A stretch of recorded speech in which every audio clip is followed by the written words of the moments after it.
The Ravens started 2025 with huge dreams, but something serious is happening. Their defense, which has always been the team's strongest point, looks like it's breaking down at the worst possible time, and that could ruin any chance at a Super Bowl. Opposing quarterbacks are getting way too much time in the pocket. Big plays are happening, and what used to be the team's biggest strength has turned into their biggest worry. If nothing changes fast, 2025 could slip right through Baltimore's hands, and you're about to see exactly why. For years, whenever someone mentioned the Baltimore Ravens, one thing was clear: a tough, aggressive defense that didn't give quarterbacks a second to breathe.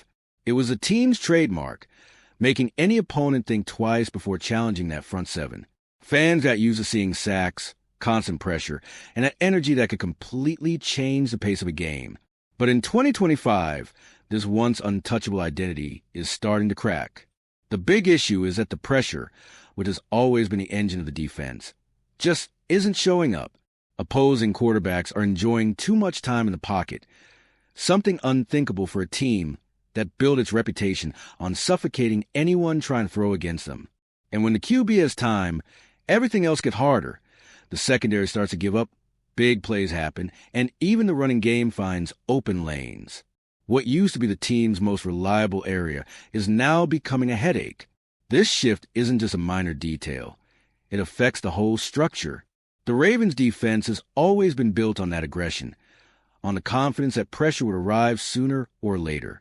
Without it, the game plan collapses and opponents start exploiting weaknesses that were once hidden. It's like the foundation of a house is cracking, and everything on top is starting to wobble. What's most concerning is that this isn't just a bad game or a temporary slump.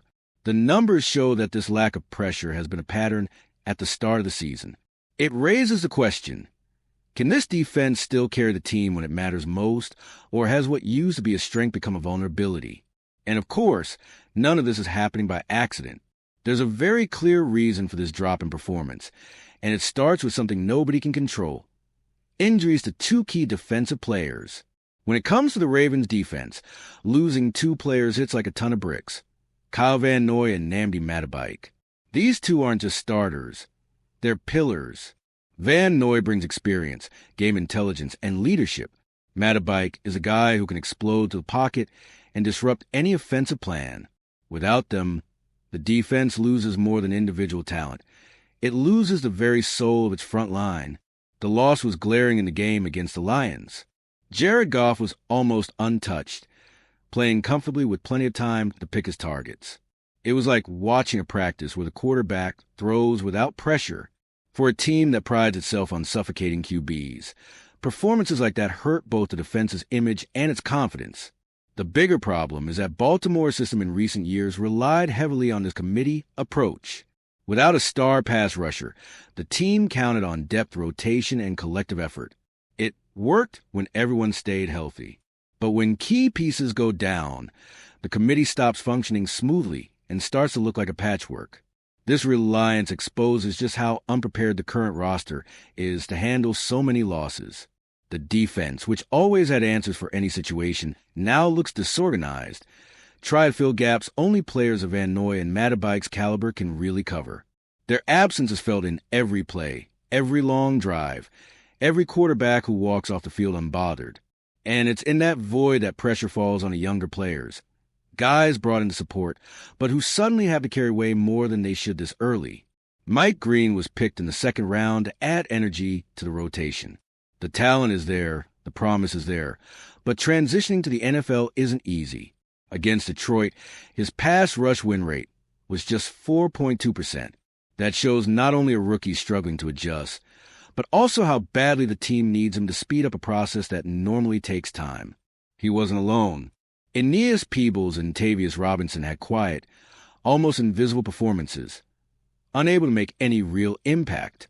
Even Odafe Owa, the most experienced in the group, struggled to assert himself, despite leading the team in pressure stats. When your best performance is still below expectations, it's clear there's a structural problem. These young players were meant to complement, not carry the team.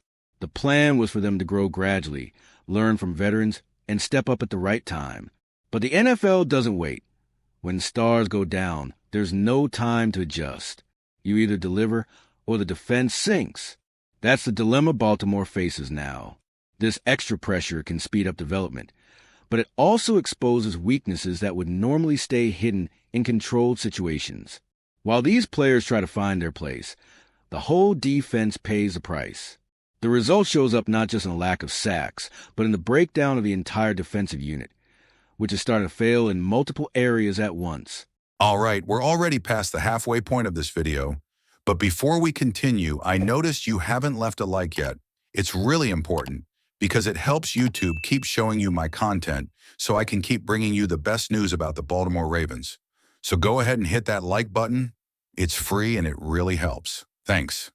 Now let's get back to it. When the pass rush fails, everything else falls apart. Opposing quarterbacks get time to pick apart the secondary, and no matter how talented Baltimore's defensive backs are, no one can cover elite receivers for long without help from the line. The result: explosive plays, long receptions, and a secondary that on paper should dominate, but ends up exposed. Another key issue is the drop in turnovers. The Ravens' defense has always been known for forcing mistakes. Interceptions, fumbles, or pressures that could swing a game. But without that initial pressure, those game-changing moments have almost vanished. It's like the spark that could flip a game is gone. And it's not just the pass game that suffers. Without penetration up front, the run defense struggles too. Opposing running backs find space, break tackles, and extend drives. Against Buffalo and Detroit, it was clear. 41 points in one game, 38 in the other. For a defense that prides itself on toughness, those numbers sting. This domino effect shows how tied the Ravens' identity is to that initial pressure. When that piece disappears, the whole castle starts crumbling. And the worry grows even more when looking at the schedule ahead.